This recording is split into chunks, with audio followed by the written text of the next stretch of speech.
आज महाराष्ट्राचे लाडके अभिनेते, महाराष्ट्र भूषण आणि नुकतेच पद्मश्रीने नावाजले गेलेले महानायक अशोक सराफ यांचा 78वा वाढदिवस। गेल्या 50 दशकात आपल्या आगळ्या वेगळ्या भूमिकेने त्यांनी प्रेक्षकांची मन तर जिंकलीच, पण यासोबतच त्यांचे असे अनेक किस्से आहेत जे प्रेक्षकांना माहीत नाहीत।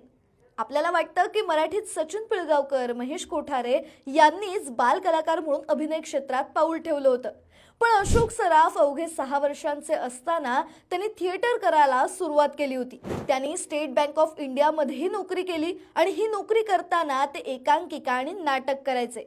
अशोक सराफ यांना मराठी इंडस्ट्रीमध्ये सर्वाधिक म्हणजेच 3 वेळा फिल्म फेअर बेस्ट ॲक्टरचा अवॉर्ड मिळालाय, तर 7 वेळा नॉमिनेशन सुद्धा मिळालंय। त्यांनी तब्बल 250 फिल्म्समध्ये काम केलंय। पण तुम्हाला अजून एक गोष्ट माहितीये का? अशोक सराफ 2 वेळा मोठ्या अपघातातून वाचलेत, एकदा 1988 साली आणि नंतर 2012 साली। आपल्या विविध मुलाखतींमधून त्यांनी हे किस्से प्रेक्षकांना सांगितलेत।